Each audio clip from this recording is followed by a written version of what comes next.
音效这些东西的存在呢，主要就是因为我们在拍戏的时候会有些干扰，比如说我们拍戏的时候会有发电机在旁边，或者是我们需要下雨的场景，那我们就会有一个叫做洒水车的这个东西在旁边。那这些东西它就会产生一个低频或是一些其他噪音，让我们的收进去的这个环境音呢，或是一些人的这些动作是完全不能用的，因为它会被我们这些杂音所干扰。那我们要怎么做呢？我们就必须要用这个音效以及这个拟音的部分，重新把这些声音制作进去，那让我们的影片呢，那保有完整的这个声音的部分，这就是拟音跟音效。当然在制作的时候呢，很多细节也要顾虑到，比如说画面里面这个人呢是一只手拿皮包，一只手是空的，然后他在打这个人的时候，他有抓他的衣服，那这个被打的人呢，他的这个衣服是湿的，这个我们声音的触感都不一样，所以我们在做拟音的时候都要注意到这一块。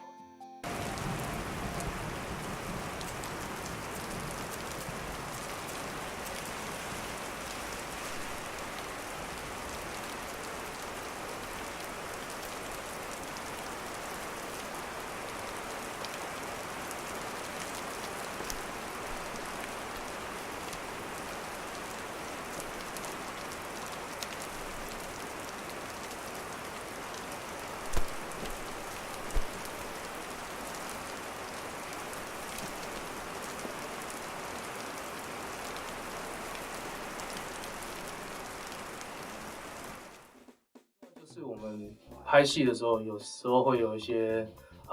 没有办法收到的一些细腻声音譬如说像吃东西啊，有人在吃东西，但是镜头在很远的地方，那你没办法收到很清楚这个吃东西的声音，还有一些比如说人的动作，比如说这个棒球的动作，之类的这些东西呢，我们就必须要靠这个拟音去重新的配入，因为我们在拍戏的时候无法收到这些声音。那还有另外一个无法克服的一些问题呢，比如说我们在拍一个夜市的场景，可是我们灵眼没有那么多，那我们的画面里面呢，当然灵眼都在里面，那可是呢，我们画面之外，那没有拍到的部分，我们就不需要灵眼在那边。那这个时候呢，我们就必须要收一些群众的声音，嘈杂的声音，把它放进去。那这样子你就会感觉到人很多的感觉。另外一个用法就是夸饰法。那比如说像里面那个满姨啊，他在推车子的时候，那因为可能拍戏的时候他推的那个车子蛮新，没有什么声音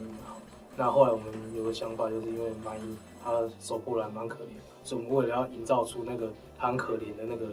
状况所以我们把它配上那个奇奇怪怪那种很旧的那种推车的声音，让他感觉很可怜这种感觉。有人拿那个他的另外一个人的头去撞桌子的这个部分那事实上我们在拍戏的时候不会真的撞，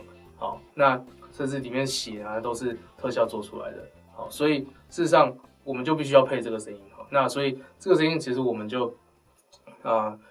用了很多的猪肉，然后我们就是把这些猪肉放在桌上，然后很重的摔下去，或者是用这个棍子去打它。那制造出这个撞桌子的这个声音，那让这个人呢，虽然没撞到，画面拍出来有撞到，可是事实上没撞到，但是他感觉很痛。那这个就是夸饰法的一个作用。那再来另外一个部分就是，里面有人被刀子插到嘛，然后那个流血的，然后那流血的那个声音，我们就选择用那个猪肉撕开的声音来做。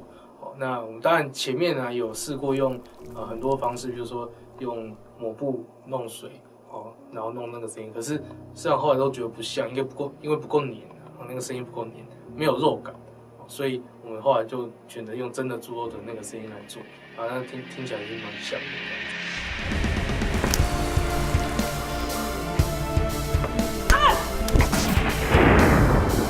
我你了，